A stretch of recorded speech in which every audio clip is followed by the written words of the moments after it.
then was this Yeah, you thing you're called there. owl. Yeah, you gotta Well, hit they that. have to say Yeah. on it. And I think everybody does. Everybody. Right. Okay, beautiful. So good to see you in person and live at 7:30 and not a weird hours for me. Welcome. Right, thank you.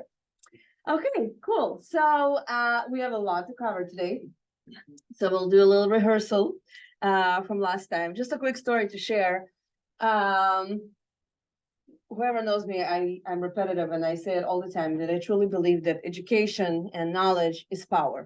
And when we know things, then we know how to speak about it. And when we don't, then we just become numb, especially about issues of challenges. I just got back from being a week in Portugal in an interfaith conference. It's a fellowship that I've been a part of for the last year with religious leaders from different faiths from all over the world.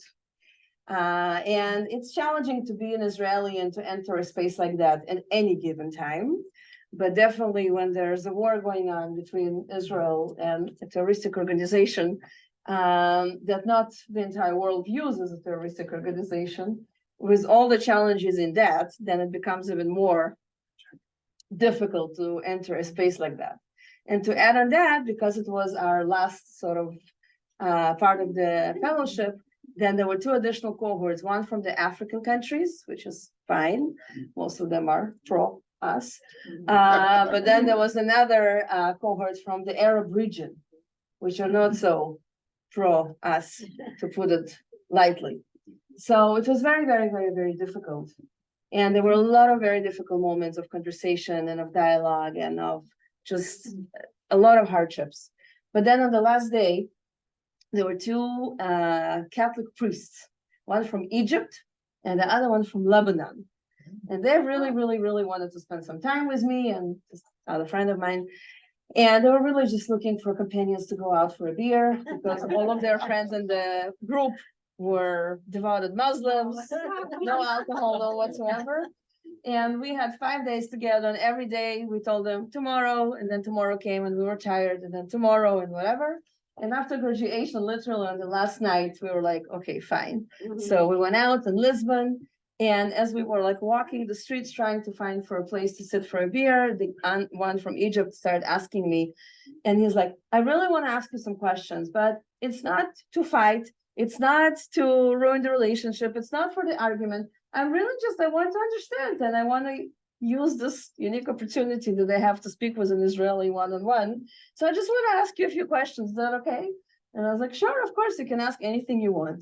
And he started asking me about the right that the Jewish people think that they have on the land of Israel, and about biblical times, and about modern times, and about various wars, including the current one. And every single time he would emphasize, and he said, I'm just really curious, I don't want to fight, it's just for the conversation. I was like, okay. And then after about 35 minutes or so, as we were sitting down, and I really answered already a bunch of his questions, he goes, I got it. I have no more questions. And I was already ready that it will get segued. And he really got it, which is a really humbling experience. He got it that when I explained that Israel did not start any of the wars. He got it when I talked about the partition plan, said that the Jewish people always said yes, and the Palestinian people said no. He got it when I explained to him that what Hamas did on October 7th is absolutely wrong under any international standard and so on and so forth. And then he said, okay, I got it. I have no more questions, which was really an amazing experience, just in a way of really understanding that when you have the knowledge and you know how to talk about it, you really don't need to juggle. You just tell your truth, and you talk history and you talk facts. It's not even a matter of opinion so much. Did he believe you? Absolutely, 100%. And we afterwards continued to talk about all kinds of different issues. And it was just really an amazing moment. I cannot tell you that it happened a lot in my life, corresponding with people that come from those areas. But after a very, very hard week that I was willing to step out of that room numerous times, it was just very, very humbling and empowering, and really just reinforcing that when we have the knowledge, we really have the ability to speak and to explain if we need to, and to, more importantly, just to be who we are and to speak our truth without apologizing for it and without anything extra, just to do that. So I really, really hope that's, coming out of this little mini series, you're probably not gonna go teach a course about Israeli-Palestinian conflict in the university. But I hope that it will give you some knowledge and some tools that when you will be somewhere out there in the world and somebody will say something, that you will feel like you have the ability to stand up for yourself and to really just speak your truth and just to say, this is what happened in history. I mean, you might agree or disagree, but at least we have that. And I find it very, very powerful, and I hope that you will as well. So we arrived to the end of the War of Independence.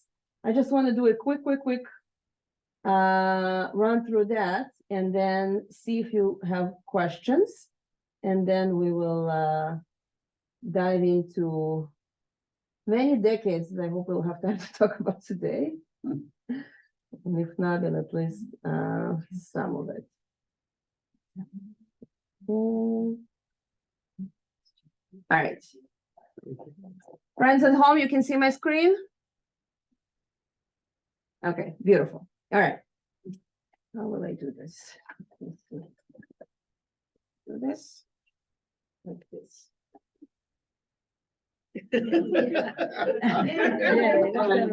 Beautiful. All right. So we got to the end of the War of Independence. Just a reminder, just quickly, because we talked about it. Okay, this is just a repetition. And we said that the 600,000 Jews that were in the land of Israel, minus of course the lives that were lost at the end of the war, became Israeli citizens. So that's an easy piece. And then we discussed what happened to the 1,200,000 Palestinian Arabs. Of course, also minus those whose lives were lost, unfortunately. But we talked about 3 different groups that basically were divided from this big number of the Palestinian Arabs. The first group, somewhere between 150 to 200,000 people, they became Israeli citizens. They became Israeli citizens in 1949. They are Israeli citizens until this very day. And all the generations that were born to them since are Israeli citizens. And with that, they make the largest minority that the state of Israel has until this very day, close to 2 million people who are Palestinians. And also at the same time, they are Israeli citizens. Some people in Israel will refer to them as the Israeli Arabs. Some people will refer to them as the Arabs of 1948. But again, I say it all over again, that language is really important. Words are really, really important. And that's why I really insist on calling the child by his name. These are Palestinians who became Israeli citizens. And until today, they are Palestinians. They're part of the Palestinian people. And they're also Israeli citizens. Go ahead. When you say citizen, are they given full rights? They Yes. vote? Yes, There's no absolutely. limitation. Yeah, so the question was, do they have full rights? Do they get the right to vote? No limitations. And the answer is yes, 100%. I'm talking about completely equal citizens, same as I am, same as the rest of the Jewish people. They have the right to vote and to be elected, equally important. And of course, all the rights that the country gives to its citizens. In Israeli case, it's universal health care, free public education from the age of 3 to 18. Everything else, they are exempt from military service.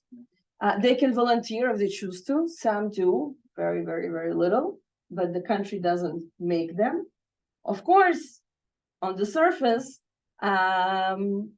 there are all kinds of different things of inequality, like in any other country in the world. I wouldn't say that it's 100% equal because nothing is 100% equal. But at least in terms of the rights that they are given of citizenship and everything that comes with it, yes, just like everybody else. Is there such thing as dual citizenship? Wonderful question. Okay. So dual citizenship, the question is about, is there such a thing as dual citizenship? From the Israeli point of view, yes. But then it depends which other country are we talking about. Gaza, I mean. Okay, so Palestine, as far as I know, does not exist as a country yet. I wish it did, but it doesn't, because they kept saying no. right? And that's how we got to the stage where we are right now. And it has changed since. There were all kind of declaration in the air, but let's face it, there is no country recognized by United Nations or anybody else for the matter called Palestine. And therefore, there is no such thing so far being both per se Palestinian and Israeli. It's just not a reality that exists, okay? They can have a citizenship of a different country if the other country allows it. For example, in the American case, United States of America actually does not allow dual citizenship.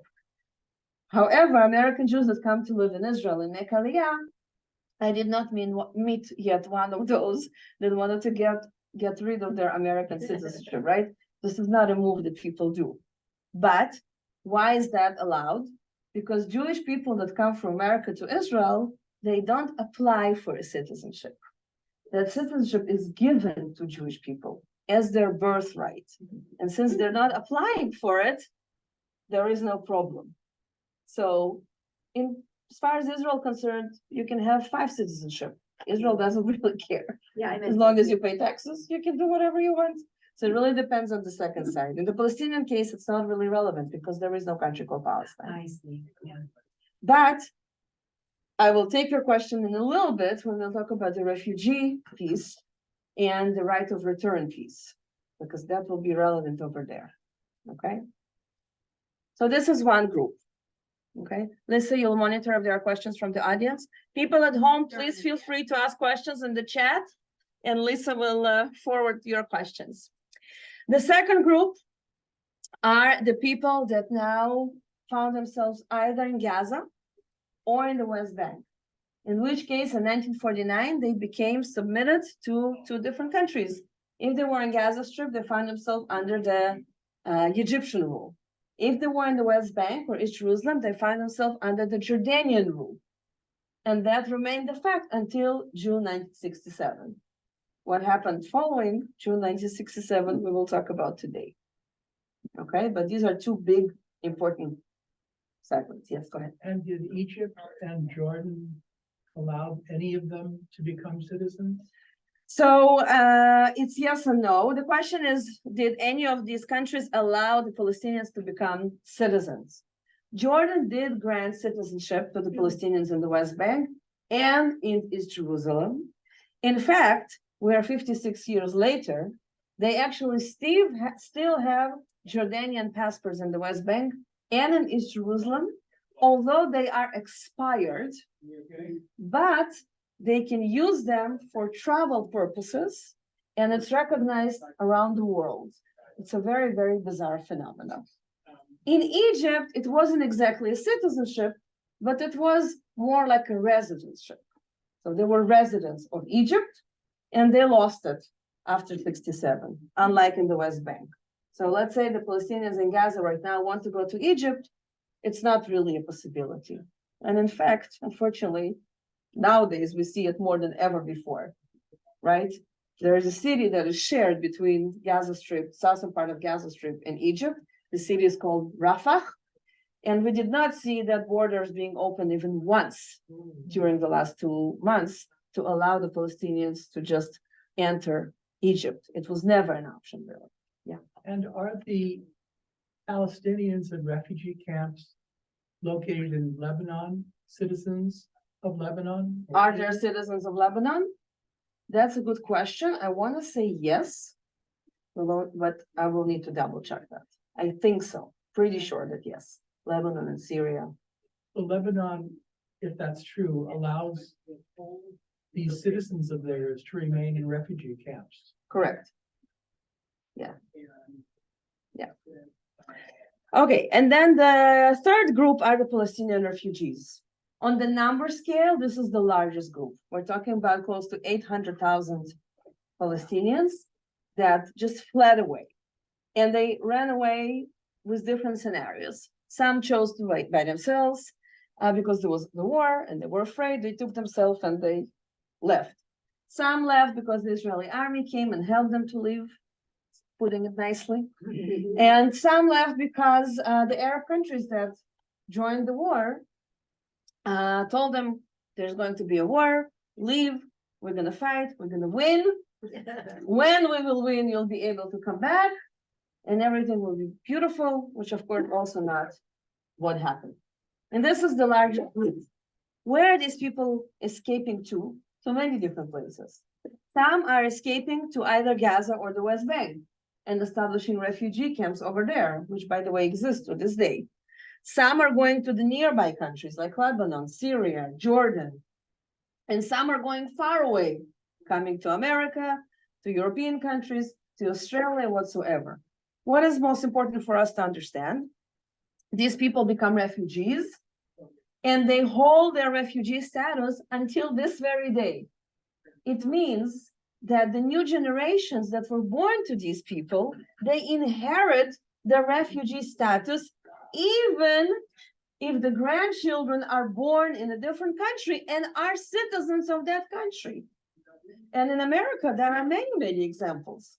There are tons of Palestinian grandchildren of the Palestinians that escaped Palestine in 1948 that were born in America. They're citizens of America because that's the law in here, but by their identification, they are Palestinian refugees.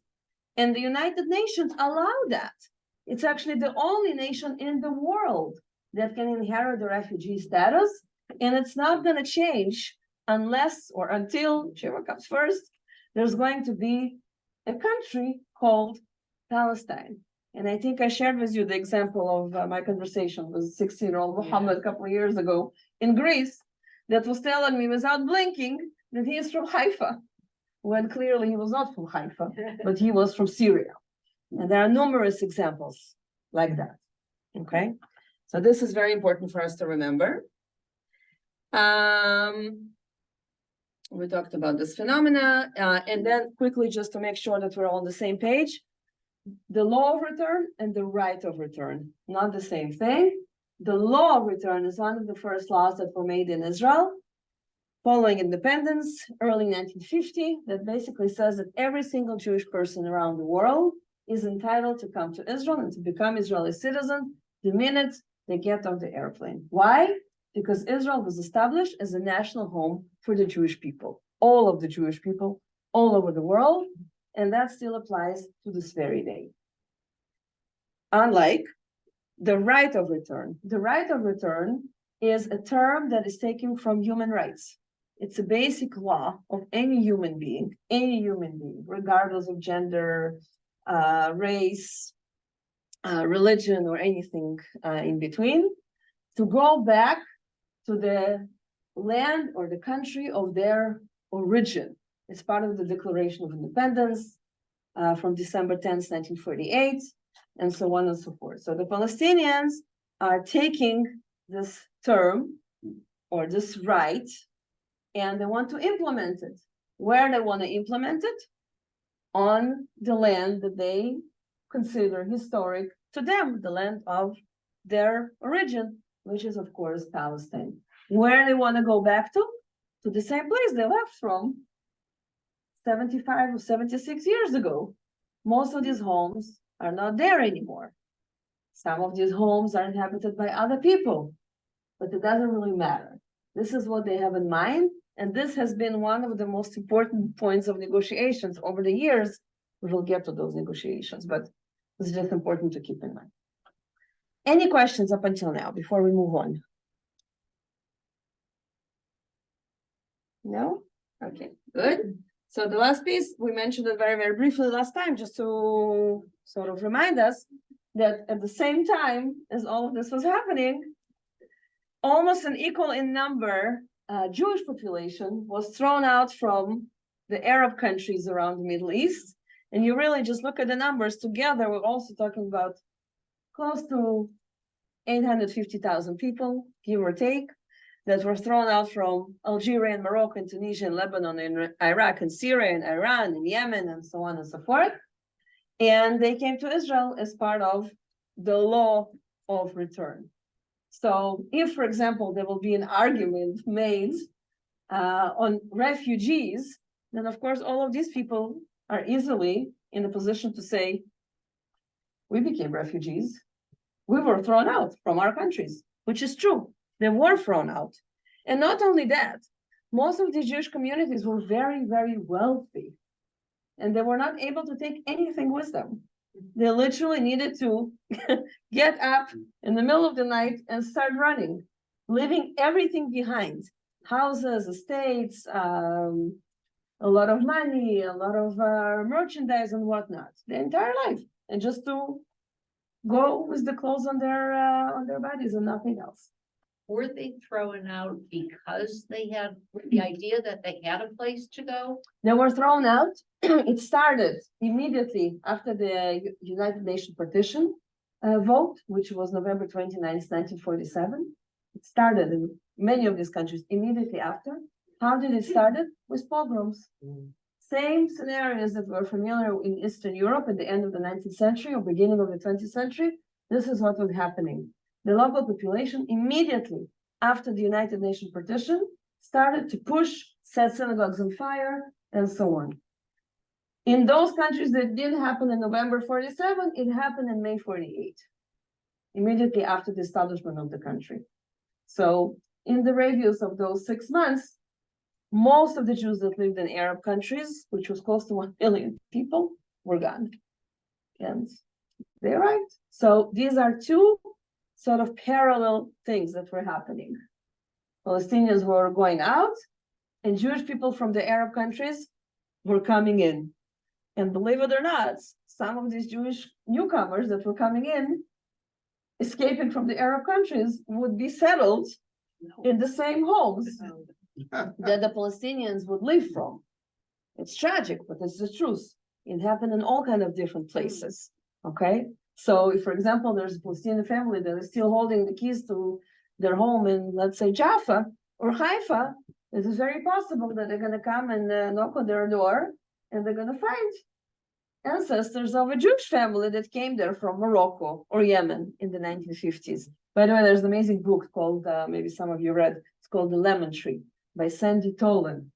And it's exactly about that. It's a fabulous book. It's written here in America, but it reminisces about, it's mamash exactly about that, about a Palestinian family that escaped their house in Ramle, the center of Israel, and they went to Ramallah, to a refugee camp in Ramallah. And there was a Sephardi Jewish family that came to Israel in the 1950s. And the government settled them in that particular home in Ramle. And after 1967, the sons of the Palestinian family that suddenly after 67, we'll get to that in a minute, were able to go anywhere they wanted in the state of Israel. They decided to find out what happened to the house of their family.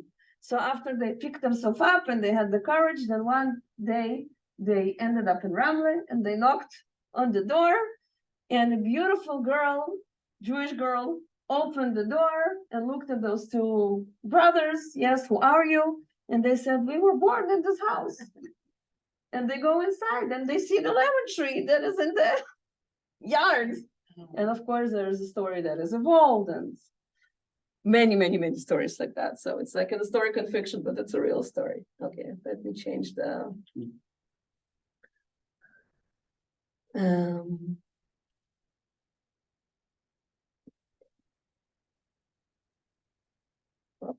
What did I do? You need help? Okay, hold on.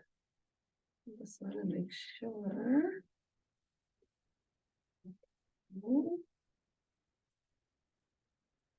Make sure you share the sound as well. Yes.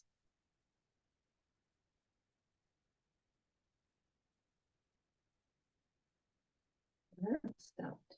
Okay, beautiful. Okay. All right. Beautiful. So here we are. Our next chapter is to understand the next 2 decades from the end of the War of Independence until June 1967. And there are many things that are happening. First of all, I move this. Oh, I can help. no, I just want to move the. No, I don't want to move the bar. Yeah, God. It's not technologically I challenged. got it, Don't worry. I just want to Just keep move reaching. it down or I will up move it. or somewhere. Thank you. It will go away very soon. I would never be able to do this class without Lisa. I hope everybody understands. that. Let's give a bigger round. So challenged, oh my God.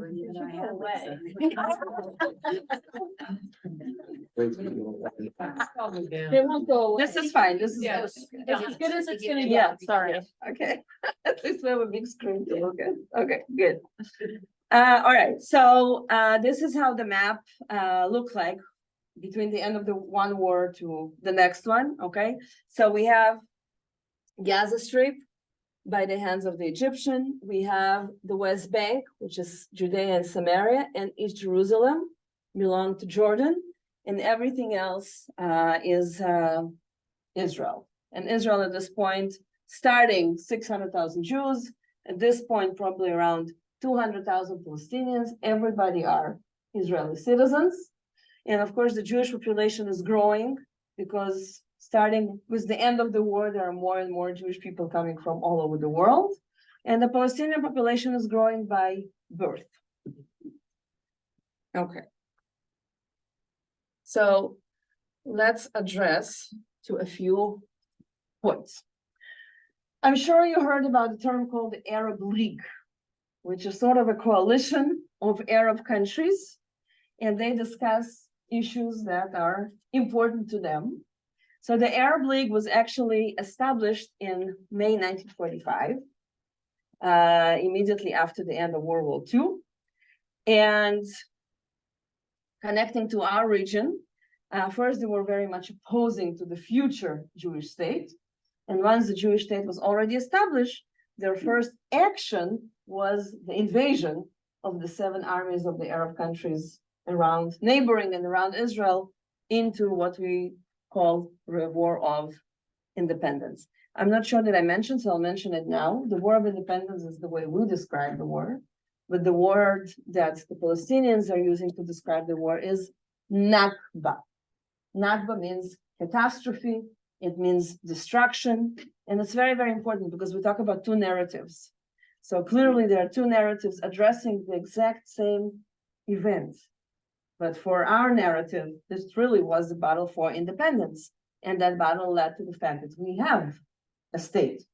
On their side, it was a complete catastrophe or destruction, and we can understand why. The vast majority of the Palestinian people lost their homes and physically left that historic land.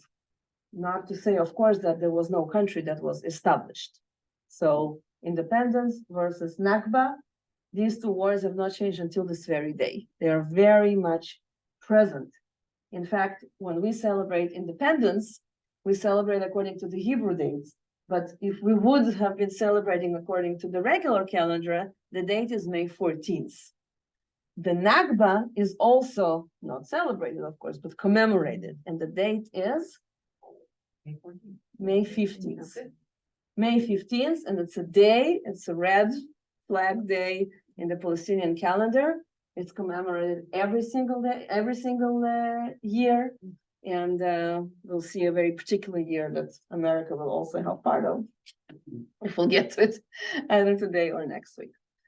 So the Arab League, the first action of the Arab League was fighting the newborn Israel, and then finding the armistice agreements, the ceasefire agreements that were very, very clear that the signing is about stopping the fighting, but God forbid, not about any peace agreement. And the Arab League was also very, very influential into leading to the next war, which will be in June 1967. And in the end of the next agreements that will be signed, there were 3 no's that were signed upon by the Arab Leagues that were very, very important, which meant no peace with Israel, no negotiations.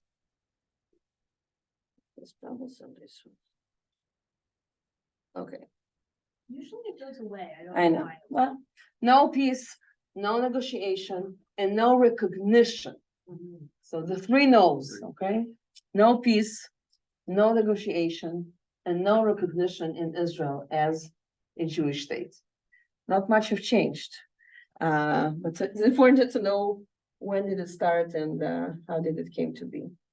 Another thing was another resolution of the United Nations from 1967, which adopted unanimously in the Security Council of the United Nations a couple months after the end of the war.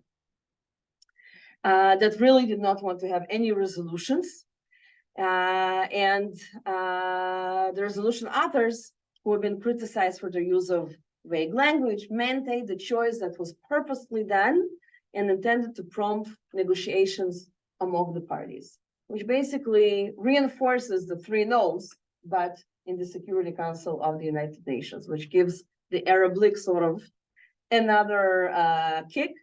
Later on, it will be influential in the negotiations that Israel will have, both with the neighboring countries and with the Palestinians, which will be known as the Oslo Accords. But this vagueness continued for many, many decades, and in many ways continues until today. Because although Israel signed peace treaty with Egypt and Jordan later on, the Oslo Accord unfortunately did not bring us anywhere. So we're still sort of in this turmoil of many wars, but no decisions. I'm not going to go into details, and I'm not going to read through it. I'm happy to send it afterwards if you want to go in depth. I just want to point out a few events that were taking place during those 20 years. 1956, the Sinai operation, also known in the world as the Suez Canal crisis. It's important to understand that although we shared a border with Egypt, again, it wasn't a peace in the 50s, it was a ceasefire agreement. There were a lot of terrorists that were coming from Sinai into Israel. And there was even a special unit that was established in the Israeli army, Unit 101, which today is one of the most elite units in the army. It's the paratrooper unit. At the time was built by Ariel Sharon, those of you who remember the name. And they were fighting those terrorists. They were called the Fadayuns. They were Bedouins that were coming from Sinai. And eventually, a lot of these terrorists and thousands of lives that were endangered during the early 50s also led to this really interesting cooperation between Israel, Great Britain, and France to get over towards the Suez Canal and to stop Arab interaction over the Suez Canal.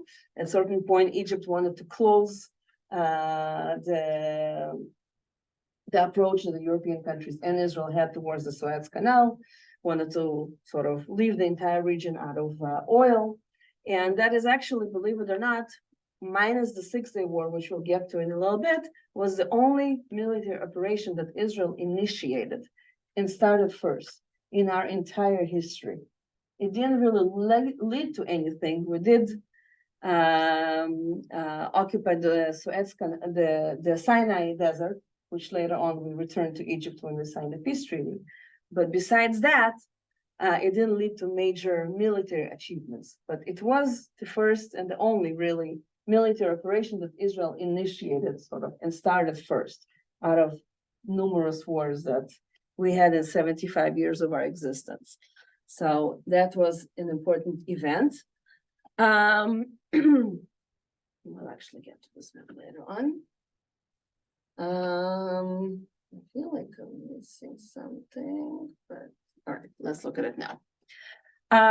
June 1967, several things are happening.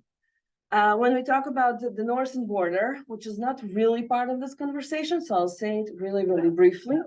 Right at the top over here, we have an area that is called the Golan Heights. The Golan Heights, when the borders between Syria, Lebanon, and Israel were established early on in the 20th century, got to be part of the Syrian part. Syria was one of the countries that were fighting Israel during the War of Independence.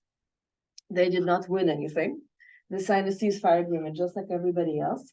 But for the next 19 years, they were bombarding the entire Jewish population over here, north of the Sea of Galilee, north of the lake, in the area called the Achula Valley.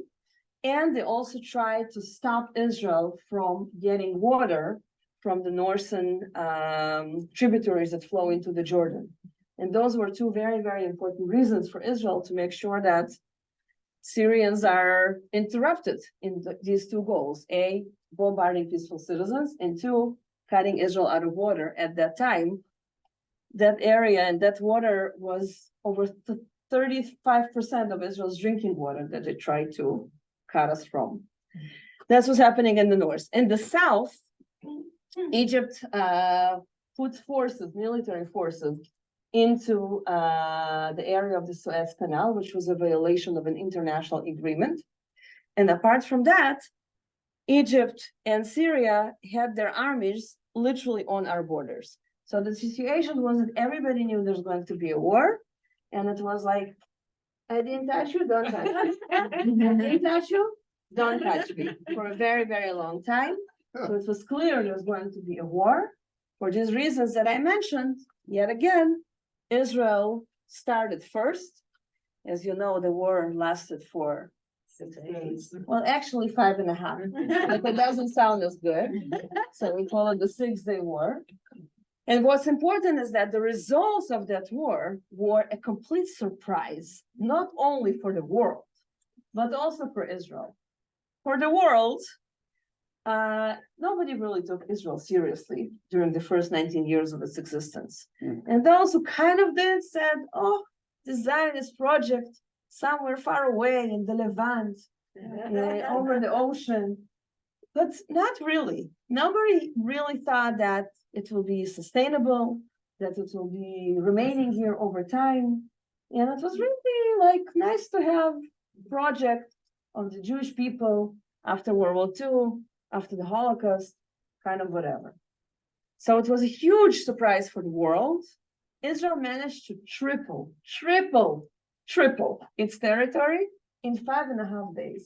Like, who does Jerusalem. that? We got the old city of Jerusalem back, didn't they? They got Gaza Strip from Egypt, East Jerusalem, including the old city, and the entire West Bank / Judea and Samaria from Jordan, and the Golan Heights from Syria.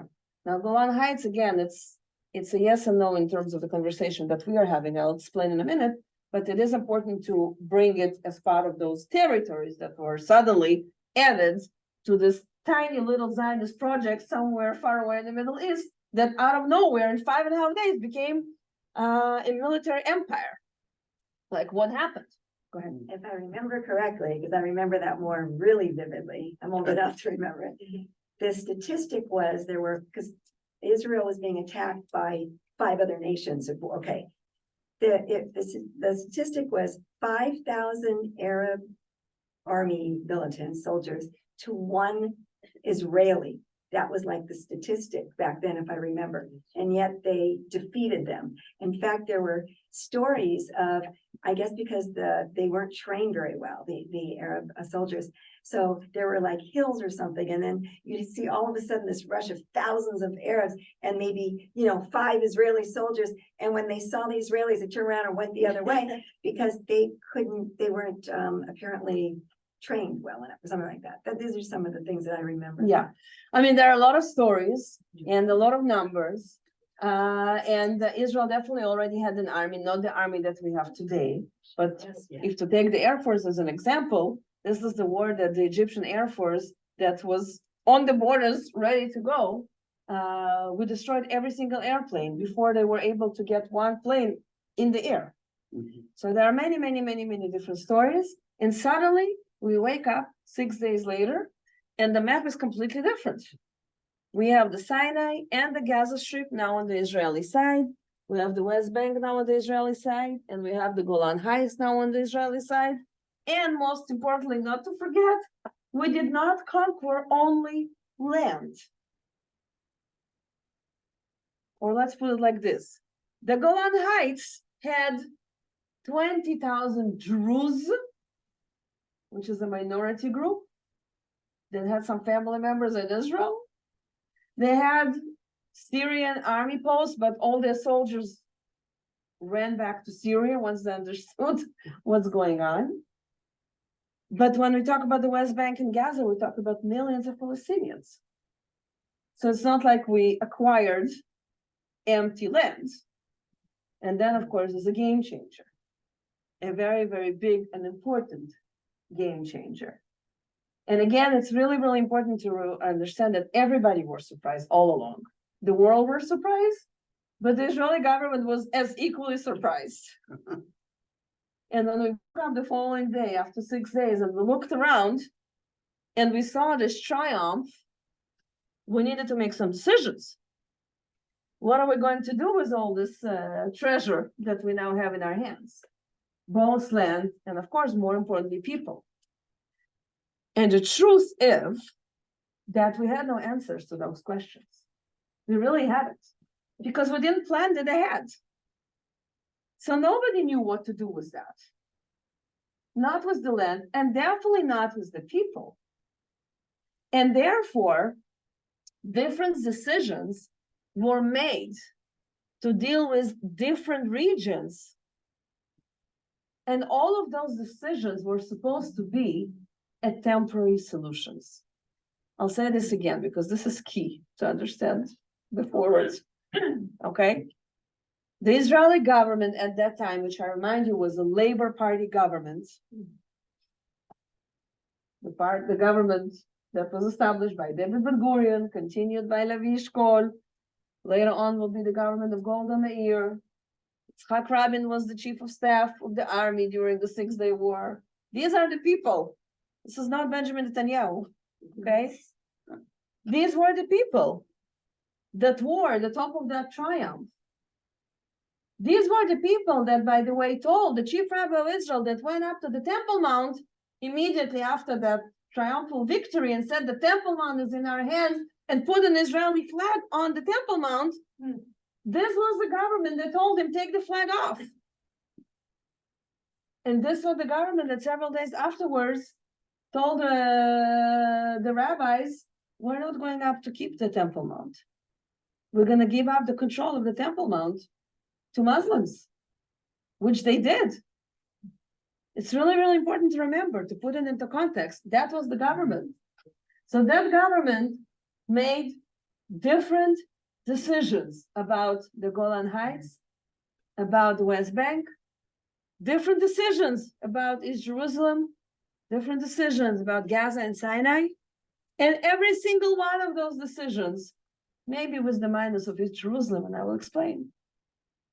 They were all supposed to be temporary solutions until they will fully understand what just happened and what is the West way to go forward. And why do I emphasize it so much? For a very, very simple reason.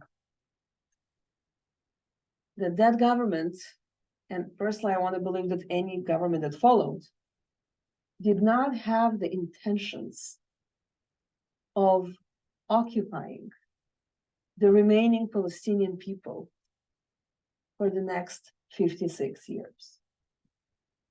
This was not the intention, ever. Were the mistakes that were made? 100%. Were the decisions that were wrong that were made? Definitely. But there was never an intention to have an Israeli occupation of the Palestinian people, not in the West Bank and not in the Gaza Strip.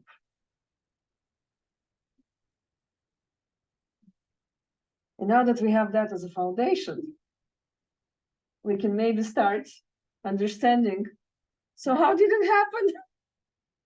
If that was not the intention, how on earth did we get so far? What went wrong along the way? Any thoughts or questions or remarks before we move on? Anybody at home who wants to ask something? Where are they?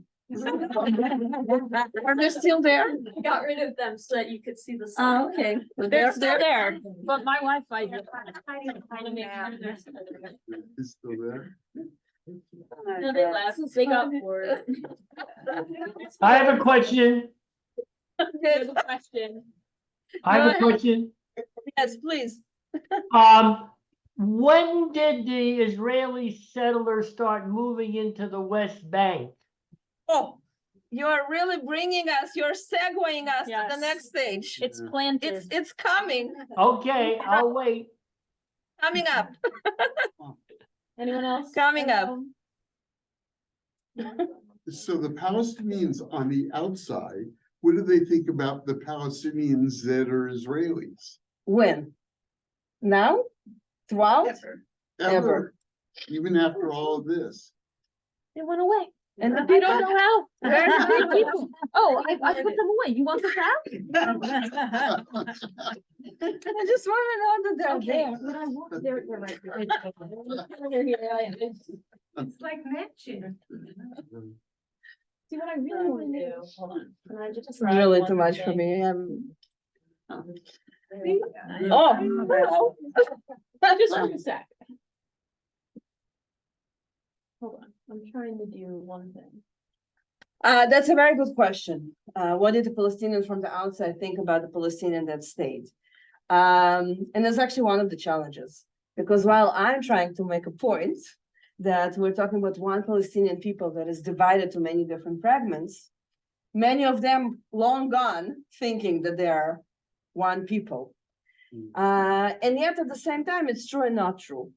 Because if you remember 2 years ago in the summer of 2021, when we had another operation of war with Gaza, the Palestinian Israelis went onto the streets, and it was one of the most violent seasons that Israel have ever had since its establishment.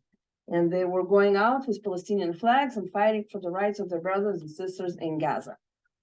But at the same time, if you're gonna come to most of those Palestinian Israelis within Israel, and you're gonna ask them one by one secretly without everybody listening, if tomorrow there's going to be an establishment of Palestine, would you go live there? 99.99999% will say absolutely not. So it's a complicated topic. On one hand, we're talking about one people. There's no difference. It's like asking about Israel, Jewish people that live in Israel and Jewish people living in America and Jewish people living in whatever, Zimbabwe, okay? But on the other hand, it's not the same. Bless you, the truth. So it's very, very, very complicated. But there are definitely a lot of issues between Palestinians who are Israeli citizens, Palestinians in Gaza, Palestinians in the West Bank, and Palestinians in East Jerusalem, which is a whole kind of other fragment. So the origin is definitely the same. We also need to remember that all of these groups, they were divided to not by their own choice. It was completely coincidental. It was really just based on circumstances of who was living where when all of those atrocities were happening to them. None of that was their choice. So there's a lot to that, and we'll talk about it more. Okay. The next thing that is happening after the triumph of the 6-day war, let's talk about the West Bank, Gaza, and Sinai for a minute, are 3 things. And actually, if you look at world history, the same things would happen in any other country in the world if they would to acquire a new piece of land. This was not special for the state of Israel. This is what countries do when they acquire new lands. 3 things. Number 1, we put a flag. This is now ours, right? It's a stamp, it's a signature. By the way, needless to say, I think, and if not needless, that here I am saying it, none of this territory was ever recognized by any world organization as truthfully belonging to the state of Israel. Never. Not in 1967 and not until today. So by the international law, all of the areas, West Bank, Gaza, East Jerusalem, and Golan Heights, that were conquered by Israel during June 1967, were never identified by any world organization or the international law as part of Israel, including until this very day. But at the same time, this is what countries do when they acquire new lands, okay? So flags. Second of all, the decision about the West Bank and Gaza was military occupation. And again, remember, it was supposed to be a temporary solution, but a military occupation. What does that mean, a military occupation? It means that the area is monitored by the army. It means if you want to make any decision on any issues, the authority that will give you the approval or decline will be the army. It means that the civil Israeli law doesn't apply to these areas. Military occupation of the West Bank and of Gaza. And the third thing, here's the answer to your question, Mr. Dembo. You start sending people to live there. And in our time, this is called the settlements. By the way, there is no wrong to the word settlement. You know English better than me. Settlements exist all over the world. We can even refer to the Bible if we want to use the term settlements. It became a negative connotation for the geography and for stereotypes of the people that started coming and living there. But there is no initial negative connotation to the word settlements. But of course, in our world, everything is political. I remind you this book that I introduced to you on the first session, My Promised Land by Ari Shavit, which truly is an excellent book, and it has a chapter about everything that is important about the modern state of Israel. And he has this amazing chapter about the settlements. And he really explains and rationalizes sort of the psyche behind building these settlements in the West Bank, and the same applies to Gaza. It all happens simultaneously at the same time. West Bank and Gaza, parallel lines. So, for example, Oh,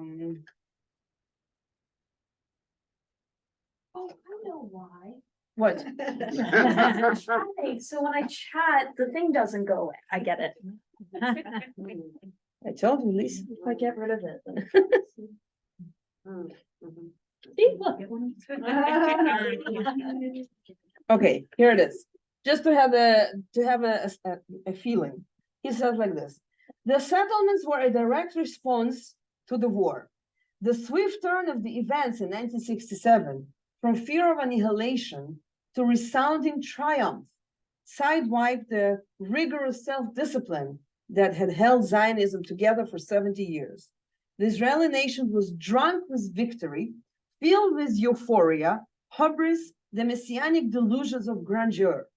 6 years later, the almost instantaneous shift from an imperial state of mind to cowering despondency was followed by a deep crisis of leadership, values, and identity. The nation was filled with despair, self-doubt, and existential fear. Let down by Israel, many thought comfort in Judaism. The two diametrically opposed war experiences, which occurred within 6 years of each other, he's only talking about the next one, threw the Israeli psyche out of balance. The incredible contrast between them gave birth to the settlement that started immediately after the 6-Day War and will become more and more fashionable after the Yom Kippur War.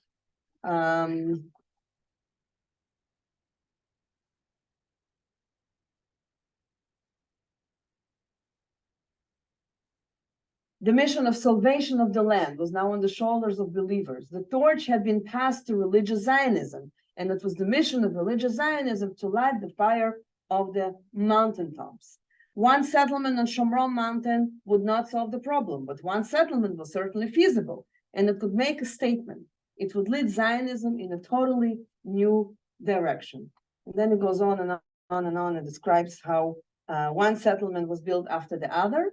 And the initial people that would do that were religious people, or as we call religious Zionists, that after so many years were able to go back, not to the West Bank, but to Judea and Samaria, which are some of the most historic, important locations in the land of Israel from the biblical times all the way until today. It doesn't mean, by the way, that all the 500,000 Jews that live in the settlements nowadays, 56 years later, are religious Zionists, but it is definitely the foundation.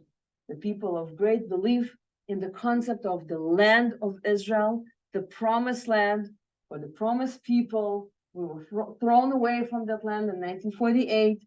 Now, 10 years later, we're able to come back, and we can do it big time. As you can see in the picture below, we're not talking about trailers, we're not talking about caravans, we're not talking about tents, and we're not talking about shacks. From the very, very beginning, the settlements were built as a fact of life, as neighborhoods that grew into cities that are not there to be moved away after a while. So on one hand, temporary solution, on the other hand, a terminology that is very much loved in Israel to use, and that is facts on the grounds, and always on the hilltops. If you ever drive through the West Bank, you'll see that all the Jewish settlements are always on the hilltops. That they can control the topography, they can control the entire region. And of course, the situation went and went on and on and on and on and grew. I'll maybe show you a little map that I didn't put in the presentation, but I brought with me. And that is the map of the settlements of today. My maps have seen better days. Yeah. This is from 9 years ago, but it's not too bad. Just get it right. Yes. So if this is the West Bank, then everything that is brown is Palestinian land in the West Bank. And everything that is the blue dots, these are the Jewish Israeli settlements. So. Hey, Rabbi Lana, it's Good in a second. Where shall I? the map is physically being shown, so we'll show it to you in one moment. Okay, we're still on the slideshow. Thanks. We'll do it in one moment. Hold on. How will we do that? I'm gonna stop it and try and but you have to come like closer to it and just talk. Can you see? Yeah, I think so. Yeah.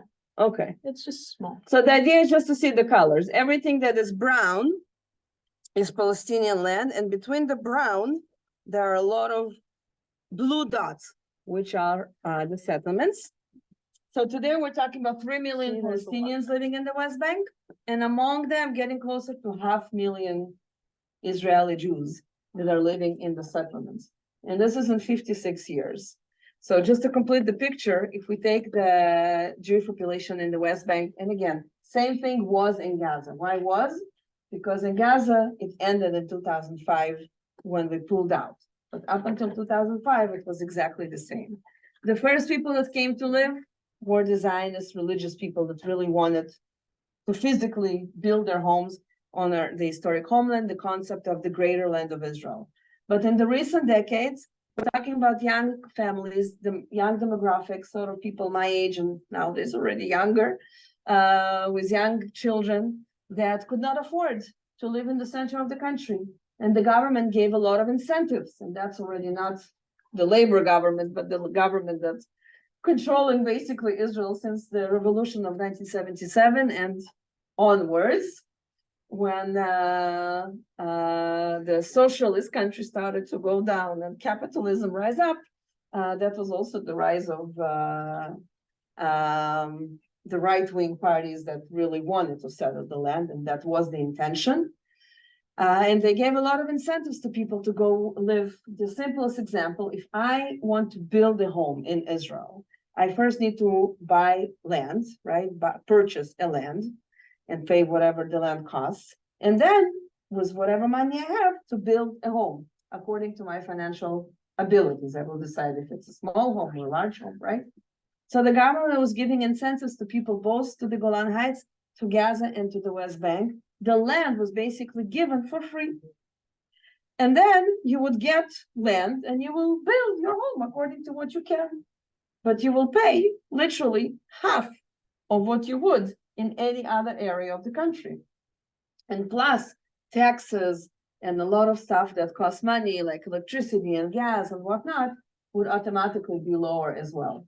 So when you go around the settlements today and you meet the people who live there, and again, if you'll read this chapter, it describes it very, very well, then you would find the religious Zionists that are still in the opinion that they are home and they're not going anywhere, and that's where they need to be. And young families that came there because it was affordable. And if you're going to tell them, move out in order to give this land back to the Palestinians and have peace, they will be the first one to line up to leave because they don't have any, let's say, ideological connection to it, and everything in between. But of course, it's a big issue. And for those who want to go back to the idea of two countries to two people, it's a huge obstacles. Because same as the refugees problem, the settlement is another very, very core issue to any Palestinian argument going forward. So these are the three main issues. Any questions on that before we move forward? Okay. We talked about the settlements, a couple of other points before we get to 87, which is our next big point. War of attrition, or often in Hebrew we say word of the fatigue, which just went on and on and on and on and on and on after 1967 and before the next war, which will get Israel by surprise, which will be the Yom Kippur War. 1973, mainly coming from the Sinai, but also by little areas in the West Bank and in Gaza. This is also the time when the PLO is sort of being established, the Palestine Liberation Organization, and becoming sort of an organization and a thing in the world. And it's actually the first time we see any hint of a Palestinian leadership that we didn't really see since the beginning of the conversation, or from the beginning of the establishment of Palestinians as a people. So during this time, we see some roots of the leadership of the Palestinian people. We get to the Yom Kippur War by complete surprise. By the way, the date of what's happening right now and what was happening 50 years ago is to that day. Yom Kippur War started on Yom Kippur. It was a Shabbat morning, and the day was October 6th. We did not have the technology that we have today. A lot of the people from the army were dismissed home for the holiday, but of course not all. And the first soldiers that saw that we were being attacked on a Shabbat morning on Yom Kippur, simultaneously at the same time from Syria and from Egypt. Up until now, this was the most terrible war in terms of casualties that we had. And it lasted for 3 weeks. So when you put all the information together, it's, I don't even have the words, but we are exactly 50 years later, almost to the day. This was October 6th. Now it started on October 7th, Shabbat, holiday, it was Yom Kippur, holiday, Simchat Torah. And unfortunately, we've long passed the 21 days. We're already past 60 days. And unfortunately, there's no light at the end of that tunnel. After the Yom Kippur War, when everybody thought that we will remain enemies forever, both with Egypt and with Syria, somehow, 5 years later, people that thought they're going to remain enemies forever, with mediation of this country, in 1978, we come to signing of a peace treaty between Israel and Egypt. This is the best part of all of it, because we always need to remember that we signed peace with enemies, not with friends, with enemies. Nobody signed peace treaty with friends. We already have that. And I think it's really, really important to remind that to ourselves if we want to find hope in any dark, warriors situation. And if you're going to talk to soldiers that were fighting in the Suez Canal in 1973, I'm now reading a book by Matty Friedman, who's an Israeli journalist, who wrote about the visit of Leonard Cohen as he came at the age of 39, when he was completely ready to give up on his career. He decided to come during the Yom Kippur War. I'm sure you know the story. And he just spent weeks in Sinai singing, going from one place to another, singing to those Israeli soldiers. Nobody in that situation thought that they will be shaking hands with those people that killed thousands of Israelis.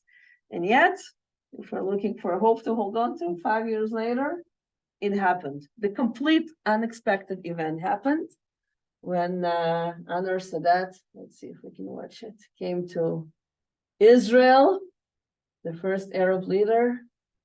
לקבל החלטות היסטוריות. קריאה שנייה. מכריח לעשות את צעדי ההתנתקות. מי בעד? מי נגד? הכנסת, 70 שנות דמוקרטיה ישראלית. 1977, אויבה הגדול ביותר של ישראל, מגיע במפתיע לנאום בכנסת. بسم الله ولقد جئت إليكم اليوم ولكي نقيم السلام. למדנו מן ההיסטוריה, אדוני הנשיא, כי המלחמה היא נמנעת, השלום הוא בלתי נמנע. כעבור שנתיים, הסכם השלום שקבע החזרת שטחים הובא לאישור הכנסת. אדוני היושב ראש, יש לי בקשה אליו, יואיל להגן עליי בפני הגברת גאולה כהן. אני מבקשת, אדוני היושב ראש, להגן על ארץ ישראל מפני ראש הממשלה. בסיום הדיון הסוער אושר ההסכם ההיסטורי. No more war, no more bloodshed. בכנסת, מתווכחים, מחליטים, ממשיכים יחד. אנו מכריזים בזאת. לקבל החלטות היסטוריות. No more war, no more bloodshed. קריאה שנייה. מכריח לעשות את צעדי ההתנתקות. מי בעד? מי נגד? הכנסת, 70 שנות דמוקרטיה. What's that? Okay. Menachem Begin is saying the war is inevitable, the peace is not. So moving forward, 1982, the first Lebanon war that unfortunately lasted for 18 years.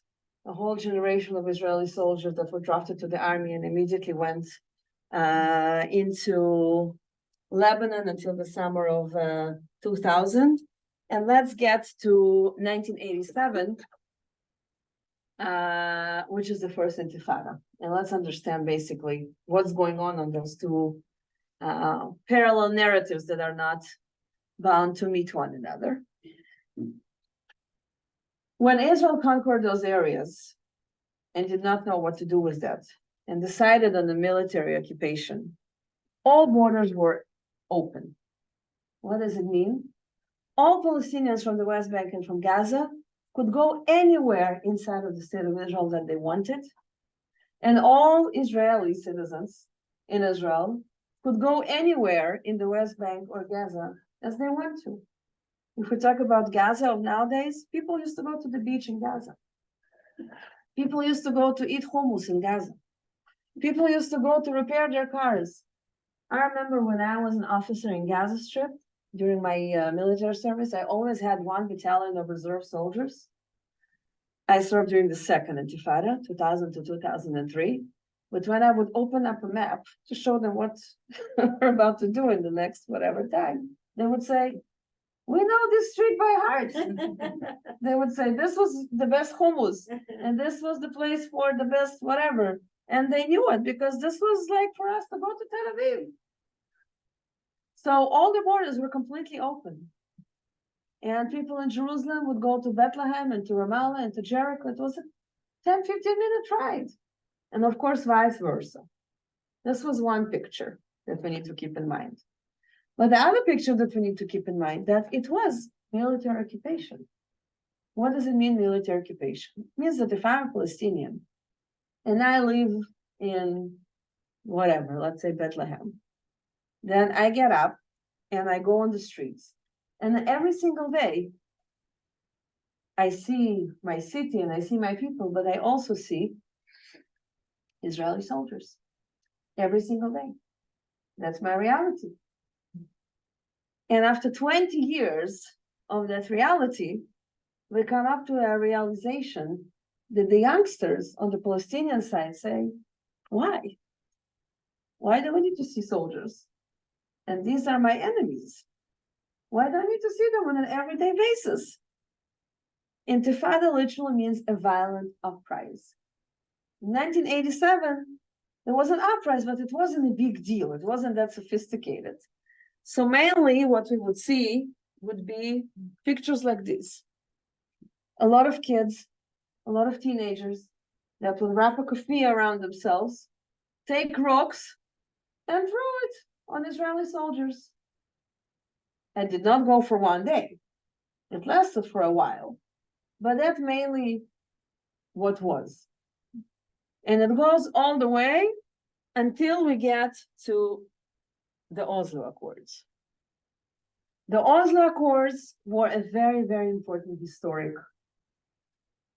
segue on so many different levels. The most important one, remember the 3 no's of the Arab League? We're not recognizing Israel, we're not negotiating with Israel, and we are not recognizing Israel's right to exist.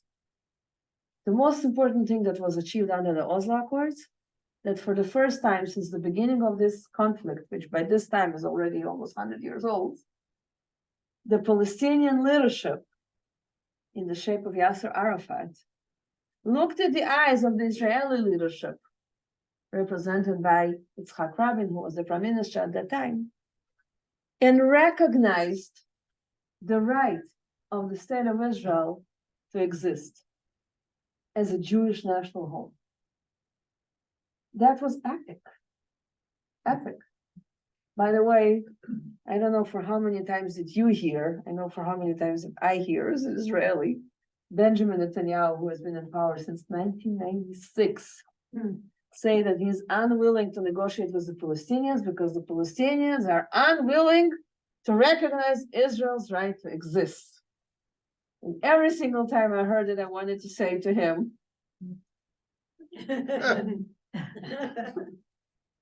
what happened in the Oslo Accords? Many different things, but that was the first one. For the first time in the history of this conflict, the Palestinian leadership recognized our right to exist on our homeland. And in return, the Israeli prime minister recognized Yasser Arafat as the leader of the Palestinian people. That was also huge, by the way, because for Israel, Yasser Arafat was a terrorist like everybody else. Was proven blood on his hands, proven. But we saw in him a person who took a different shift, changing the Fatah movement that he himself had established into a political party, and decided to man up, for lack of better words, and to say, I'm going to be the man of the hour. I'm going to stop playing these games, and I'm going to represent my people, and I'm going to lead them to a better place. That all happened in Oslo Accords. In Oslo Accords, we looked at the map of the West Bank and we divided into sections, saying, understanding that it will be divided, saying this area will be Palestinian control, that area will be Israeli control, this area in the middle will be a joint custody control. That's also happened. Some borders were discussed, issues of water, issues of refugees, Jerusalem, issues of how you're going to connect between the West Bank and Gaza. All of those things were literally discussed. We put a timeline on how things are going to go down from then onward, because it was clear that it's not going to happen over day. So there's a timeline that was placed of when what is going to happen gradually over time. Many, many, many different things happened there. And I just must share with you that I know that firsthand. I was a 12-year-old girl, and I remember that historic handshake.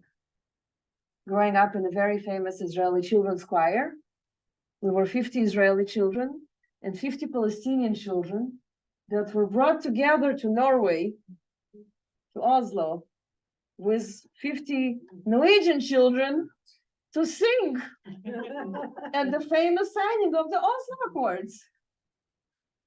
We also brought the Israeli Philharmonic Orchestra. It was led by the Grand Maestro Zubin Mehta and Yair Dalal, one of the most incredible songwriters in Israel to this day, who composed a special song for the occasion, a song of peace that we sang as kids in Arabic, English, and Hebrew. So it was really epic. Of course, the Nobel Prize that they won after. Let's see if we can see a piece, just to have the sentiment. And this is the moment where an artist can attack and change the world.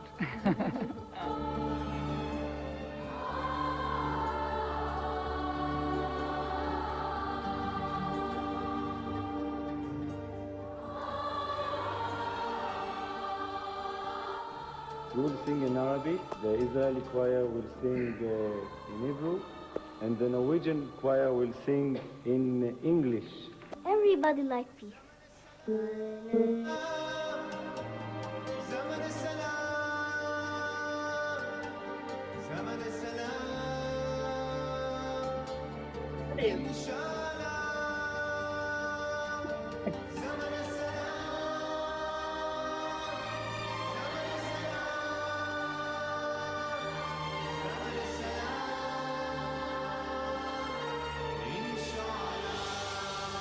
I believe not just music, but I think all art serves peace.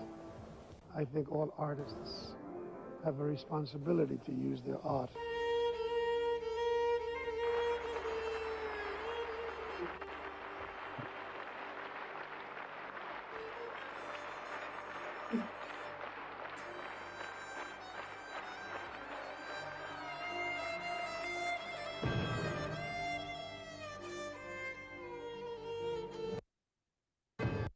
And this is the Following that, another huge achievement, which was the peace agreement with Jordan. Later that same year, King Hussein on the Jordanian side, Yitzhak Rabin, and Bill Clinton, of course.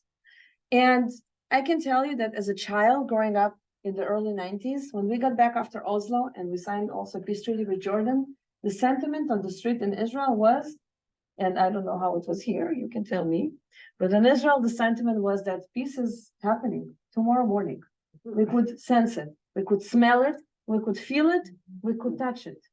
It was this euphoria after Oslo and after signing the peace treaty with Jordan that it's happening tomorrow morning.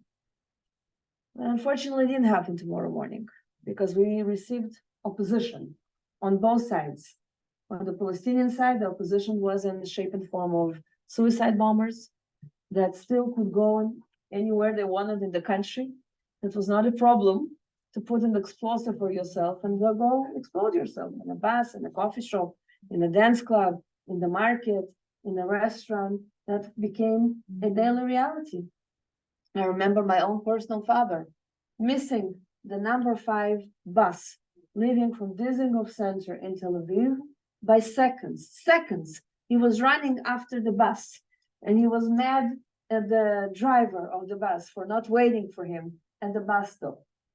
And as he ran and he was almost inside the bus, the driver closed the door and just left. And seconds after, the bus was in the air. Oh, my word.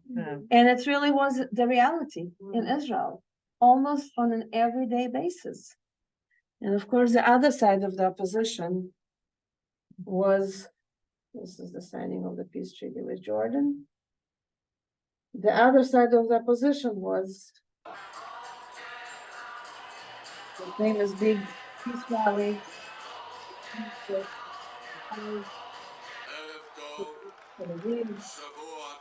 Prime Minister Yitzhak Rabin was addressing the that came there, show their respect for his way, for his path towards peace, which is known as land for peace slogans. And at the end of this peace rally, on November 4th, 1995,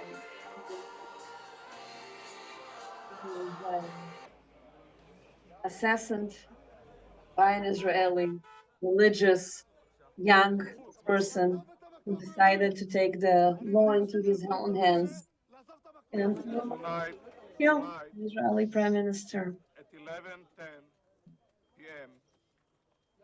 as an outcome of murderous criminal assassination attempt, the Prime Minister of Israel and the Minister of Defense, Mr. Yitzhak Rabin, passed away. He was hit by 3 bullets in his chest and his abdomen.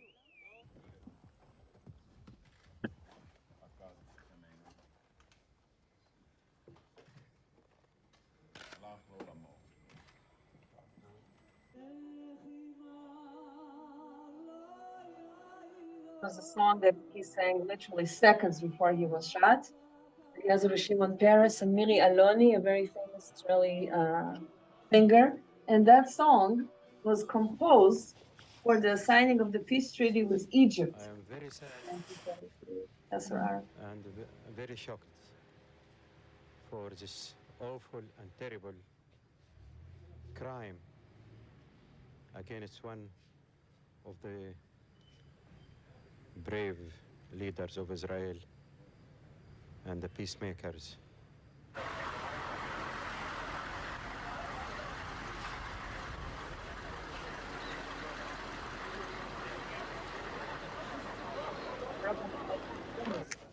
Together with leaders from the entire world and also Arab.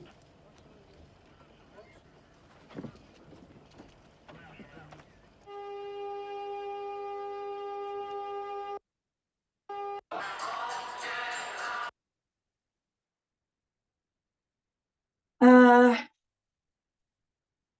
5 years later, the Camp David summit, which also was very, very, very close to signing a peace treaty. Yasser Arafat was still alive. It was the last year of Clinton's administration. On the Israeli side, just to remind you, immediately after Rabin was assassinated, Shimon Peres, who was his entire life #2, became the prime minister, but only until the elections, which took place in 1996. Benjamin Netanyahu won those elections, became prime minister for 3 years. In 1999, the prime minister became again from the Labour Party. It was the last Labour Party coalition for 2 years only, 1999 to 2001, and it was Ehud Barak. He was the chief of staff of the Israeli army for many, many years, now became the prime minister. He pulled out the Israeli army from Lebanon after 18 years, and later that summer participated in the Camp David summit, which came very, very, very close. On the last night of those 2 weeks of negotiations, there was a final dinner, and Ehud Barak, in the presence of President Clinton and all the officials, told Yasser Arafat, "I'm willing to give you 95% of everything that you ask, but you have to promise me that you are signing these documents, and this will be the end. Because if I'm going to give you 95% of everything you want today, and you will come to me tomorrow asking for more, I'm not going to have anything else to give you." Yasser Arafat left the building raging. After 3 hours, and I know it from people that were present there, President Clinton found him in his cabin, and he told him, "What are you doing? You can be the man of the hour. For so many years, we've been waiting for this moment. Now is the moment. Now is the moment." To which Yasser Arafat said this majestic sentence. He said, "I cannot sign for the entire Arab world. I can only speak for my own people. I'm not signing anything," whatever that meant. Everything collapsed. Everybody went home. Yasser Arafat went to Ramallah, and in many, many ways started the incitement towards the second Intifada. Although in the history books on Google, it will tell you that the second Intifada started with Ariel Sharon, the Minister of Defense, going up to the Temple Mount during the holiest time of the year for our people between Rosh Hashanah and Yom Kippur. But that was really just a drop in the ocean because everything was already set to start the second Intifada, which at this point was not only kids throwing rocks at soldiers. This is the time when I served in the army, and all of my friends, we finished high school in the summer of 2000 and immediately were drafted to all the possible combat units. And Israel was on fire for 3 years between 2000 and 2003. Very, very, very, very violent time all over West Bank and Gaza and the rest of the country. And when the Intifada ended, several things were basically installed as decisions from the Israeli government. I'll point 3, and we will continue from there next week. One was closing of all the borders. For the first time ever since 1967, when all the borders were open, the Israeli people came to the Israeli government and said, enough. We have tried this business of sharing. We have tried this concept of we go there, they come here. This is not working for us. We cannot live in this fear anymore. People were living for years, not knowing if they're going to go back home after they're leaving out their homes, whether it's going into a restaurant or going on a bus. And people said, no more. We don't want to live like that anymore.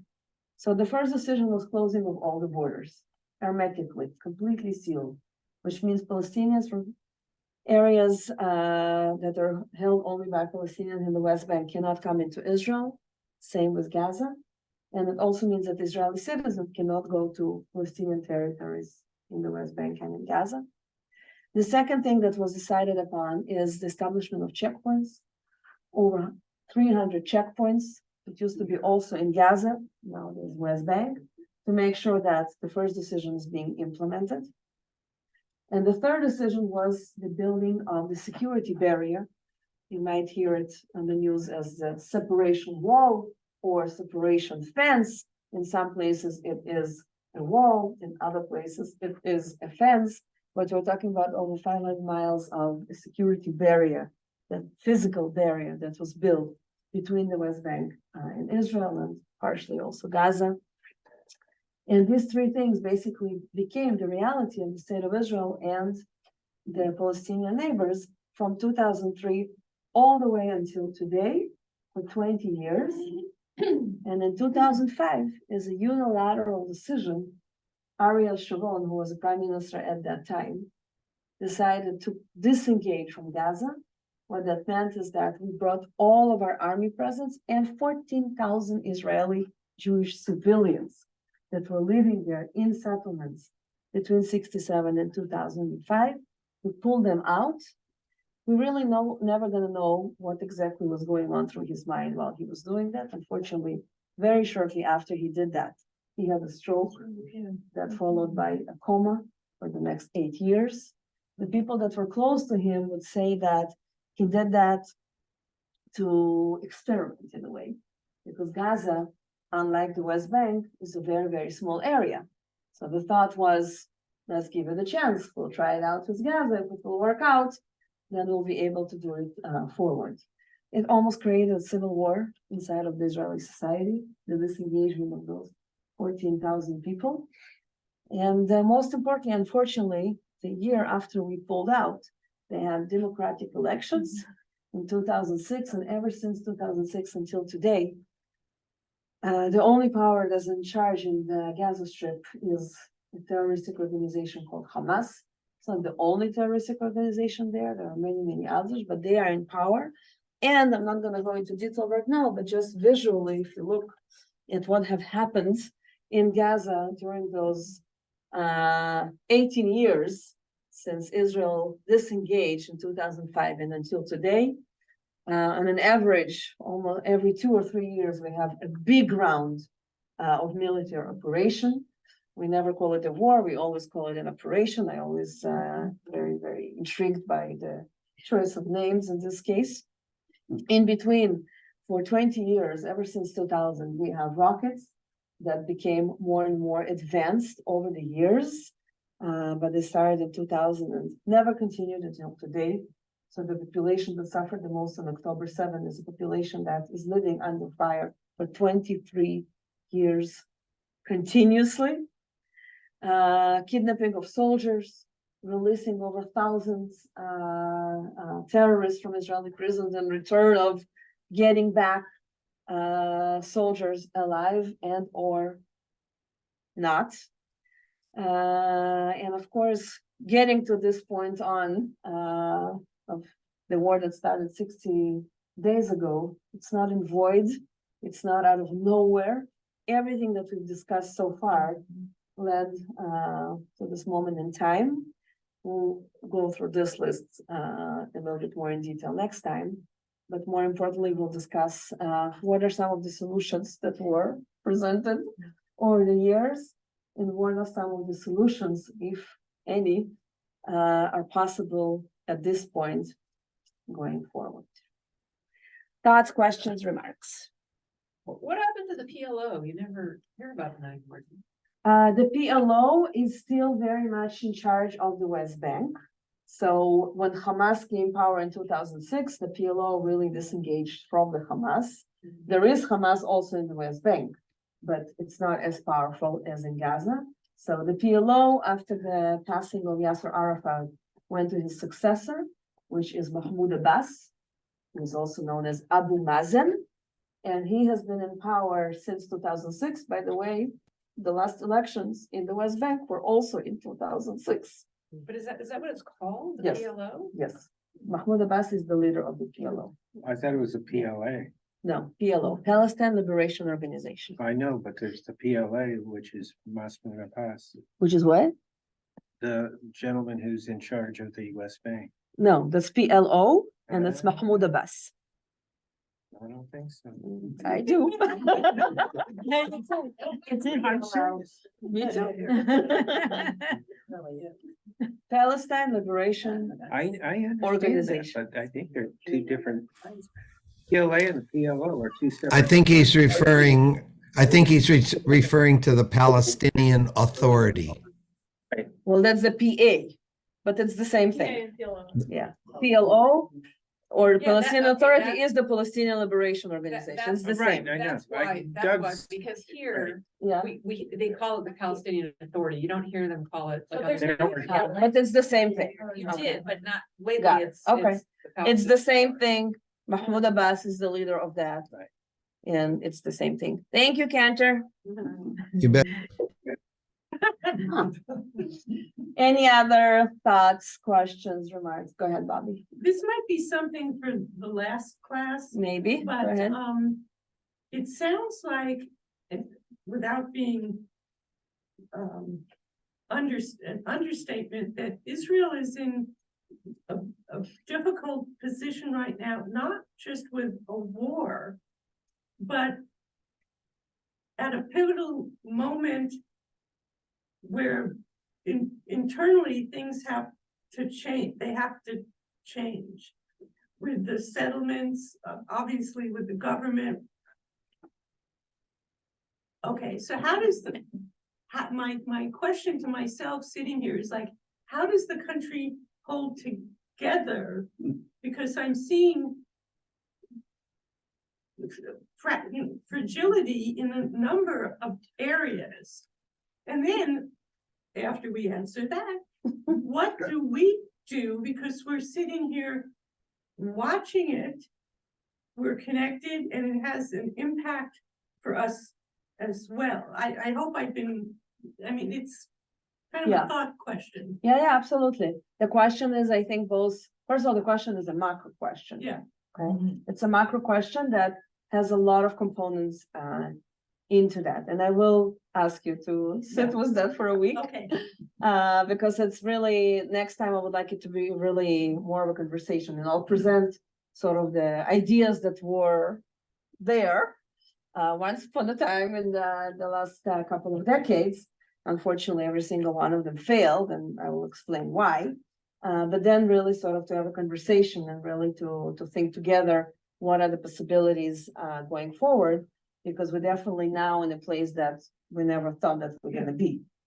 And there are many different levels, and yes, there is a micro and a macro, and definitely that also changed with October 7th, because if we'd had that conversation before October 7th, then everything that you're saying or said before would have more sort of place in the conversation. I feel that currently, we are thinking like literally right now, we're thinking very much on the micro and not on the macro picture. We're thinking about how to end this situation with Gaza going forward.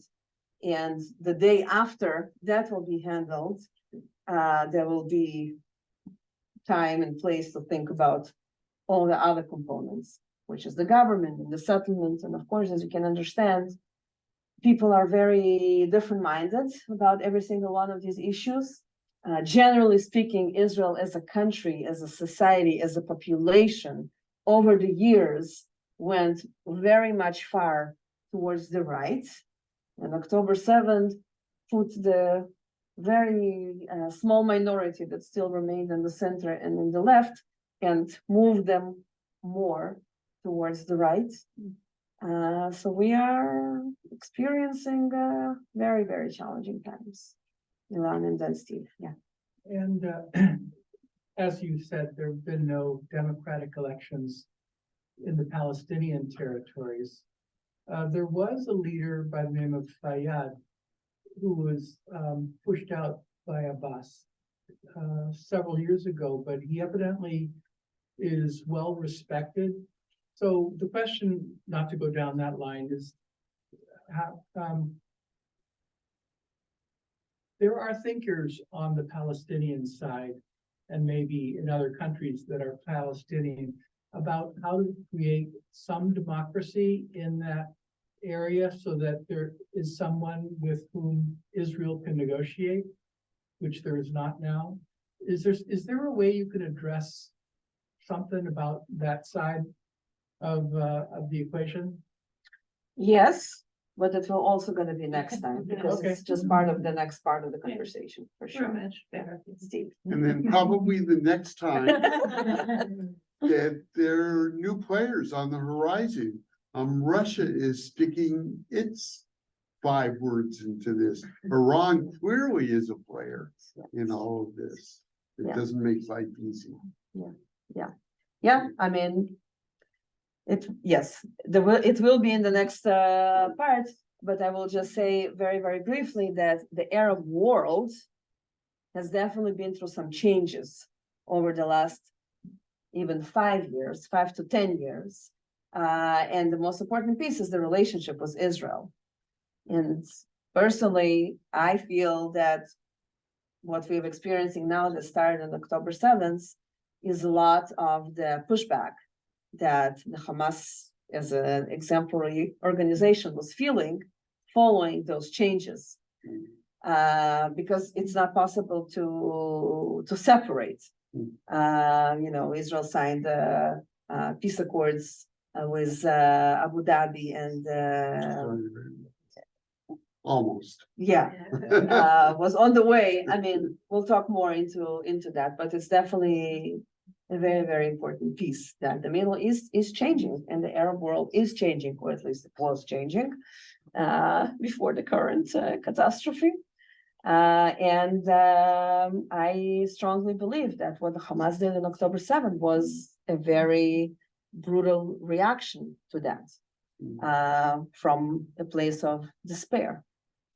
And even, going towards it, you could see sort of historically proven that every single intifada, it did not come up out of nowhere. It came up out of the notion of despair and a feeling that we have nothing to lose. And I believe that it's the worst possible situation when people feel like they have nothing to lose, because when people feel they have nothing to lose, they immediately turn into violence. They don't care about their own lives and definitely don't care about the lives of anybody else. And we see that systematically from the first intifada in 87, throughout all the opposition in the 90s, and of course the second intifada and everything that followed. These are all actions of brutality and violence, but they're all inspired and moderated by feelings of we have nothing to lose. And if we have nothing to lose, then we're gonna make everybody suffer through that. And that's unfortunately is a very, very dangerous situation, and everybody on all sides are paying the price of that right now, which is very, very sad. Lisa. Well, it's not me, it's Debbie's question. Debbie's But, question. Going back to the map earlier, Yes. showing Gaza, and, Egypt and Sinai and the West Bank, the whole thing, and Jordan. Was there consideration of folding the Palestinian territories into those young national identities? Who was for or against and why? I'm not sure I understood that. Hold on, can you read that?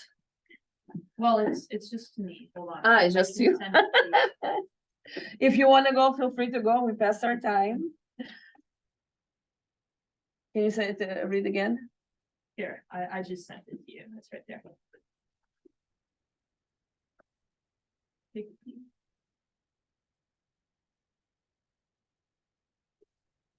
This is so much information to digest, I agree. So, going back to the map earlier showing Gaza, abiding Egypt and Sinai and West Bank, was there consideration of folding the Palestinian territories into those young national identities? Who was for and against? Do you mean, was it Debbie? Yeah. Yeah. Debbie, do you mean, towards Egypt or Jordan? Why wasn't Gaza made a part of Egypt, and why wasn't the West Bank made part of Jordan? I know you explained in an earlier class that there were other boundaries that were drawn earlier after the British withdrew, but when this became such a problem with the Palestinian identity, not wanting to be part of a Jewish state, was it reconsidered? So there's actually a very simple answer to that. So during the UN partition plan of 1947, Gaza was supposed to be part of Palestine, and also the West Bank was supposed to be part of Palestine. And this decision was made according to the people that were living in those areas at that time. Remember, we said that the partition was decided upon who were the populations living in each area. So both Gaza Strip and the West Bank were populated predominantly, not only, by the way, but predominantly by the Palestinian Arab population, and therefore they were supposed to have those territories as part of a country called Palestine. After that declined and there was a war, Gaza was conquered by Egypt, West Bank was conquered by Jordan. They held it until June 1967. During the 6-Day War, Israel conquered these two areas and basically controls them until this very day. But what I did not mention, and that is important for the grand picture, when Israel signed a peace treaty with Egypt in 1978, they actually offered the Gaza Strip with the Palestinian people to Egypt. And Egypt said, no, thank you. The only thing Egypt wanted, clearly nobody signed peace treaties with us just because we are nice. Everybody wanted something, but the only thing that Egypt wanted was the Sinai. They had no interest in Gaza Strip and no interest in the Palestinian people. And again, as I told you before, there's a shared border between the city of Rafiah, which is in Gaza, and the Rafiah, the same name, on the Egyptian side. That border was never opened, and the Palestinian population in Gaza was never allowed entrance to Egypt after June 1967 throughout, including until today. Similar story with Egypt. When we signed peace treaty with Egypt, 1994, we offered Jordan. We offered Jordan areas of the West Bank and the Palestinian people that live there. And the Jordanian king said, no, thank you. They had no interest. The only thing they wanted from Israel was water resources. They did not want any land, and they definitely did not want any Palestinian people. So I always find it very bizarre when the Arab countries are talking about Palestinian solidarity with the Palestinian people, when in fact, we have two solid examples when that solidarity could have become handy, but that was absolutely not the case. So the blaming finger is definitely always towards Israel, although clearly there are a lot of other players in this game. Isn't that the case now? Israel has surrounded by 5 Arab nations. The Palestinians are all moving, to the south, millions of them. Yeah. They're trapped. We know that. Yeah. Why aren't these Arab nations opening their borders and saying, you're our people? Yeah, come on in. We'll take you in. We'll help you. Yeah. Nobody. Correct. Nobody's offering. Why? Yeah. They don't want the hassle. Yeah. It's their And that's, people. look, They're they're, afraid Hamas will come over the border too. They don't want them. It's political leverage too. But why aren't the Palestinian people in Gaza don't saying, like why aren't you, and nobody? there are two tragedies that always exist sort of in the Palestinian story, in the Palestinian narrative. Tragedy number one, lack of leadership. They never had a leader to say yes. Never. And you saw it. We went over the history. There was never a Palestinian leader that would say yes to any suggestion. And the second tragic piece is that there is no such thing as Arab solidarity. It's a myth.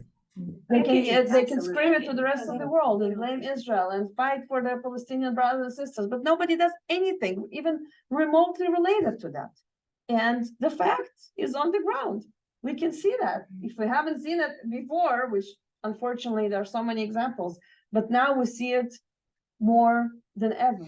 But perhaps winning the border to them, us wouldn't let them out anyway.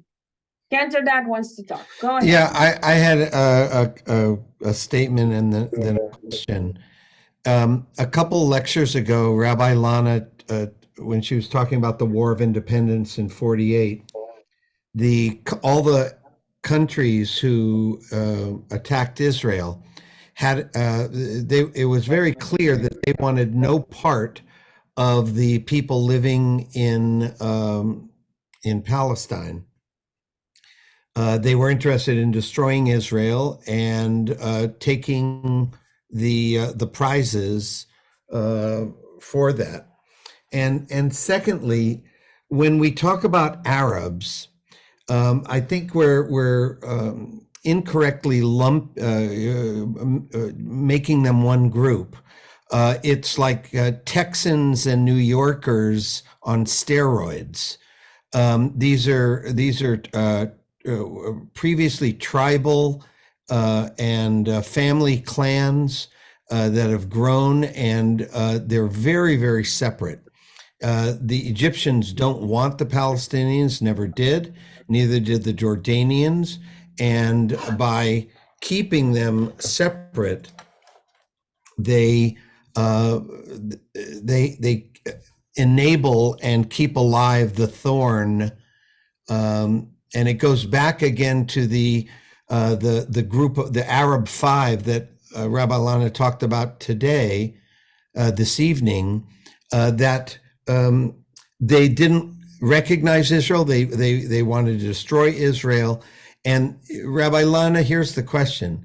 You never explained why the five felt like that, kind of from their point of view. And I suspect it has to do with the fact that Israel was a European proxy, and that there were so few Jews during the early part of the 20th century, and way more non-Jews. And after World War I and the Turks left, and World War II and British Empire crumbled, France and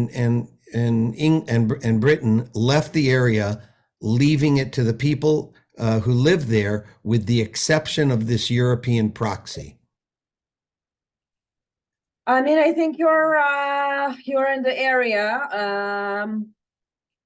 Arab people don't have a long-term historical memory. Their historical memory goes to the Turkish Empire, which was about 400 years long.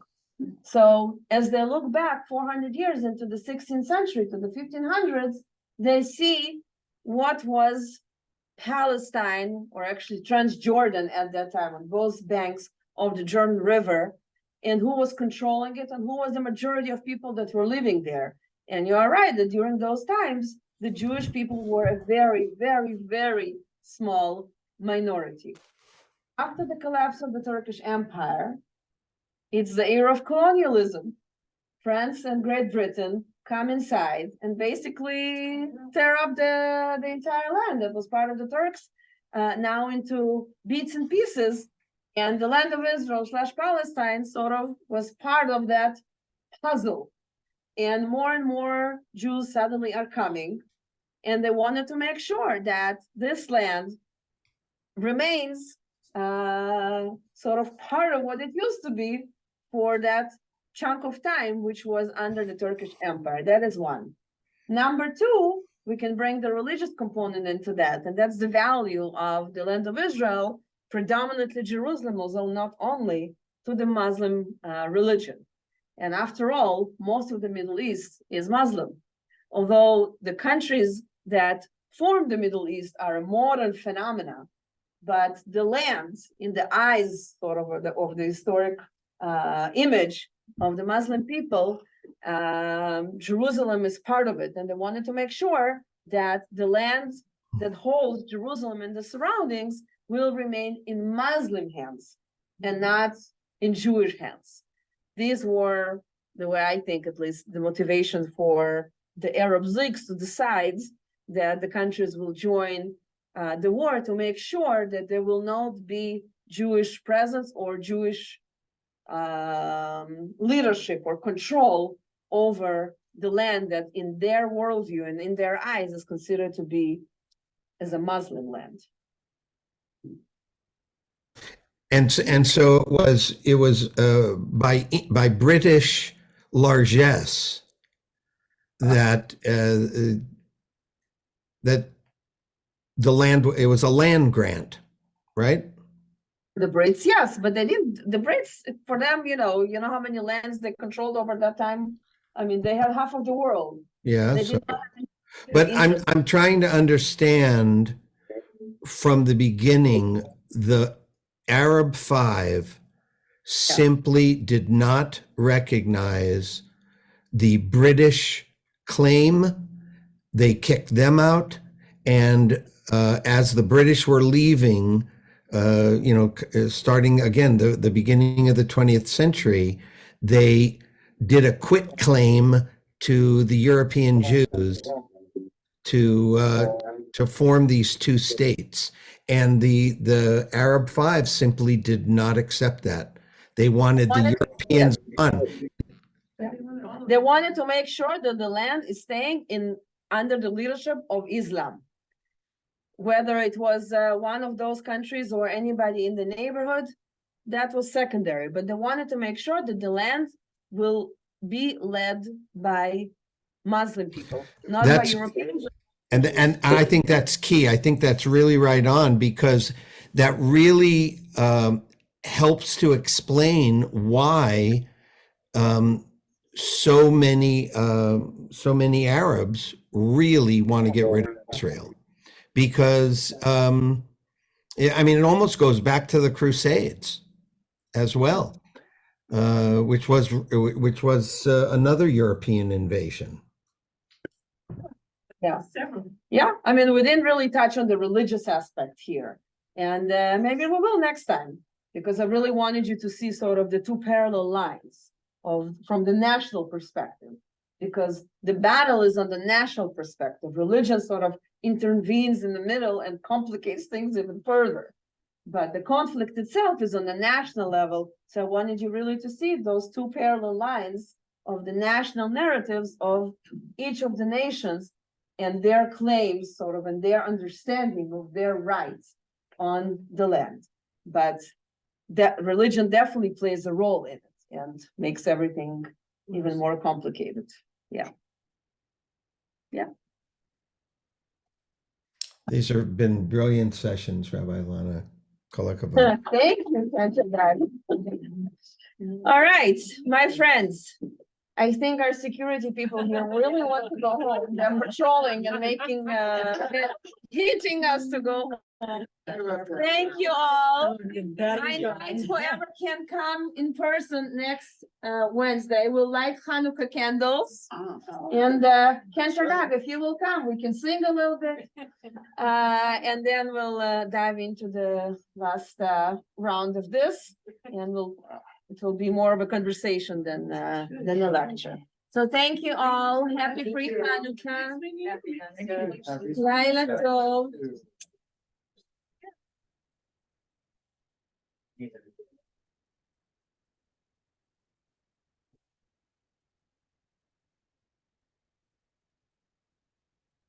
You need a ride home? That's right. I ask her.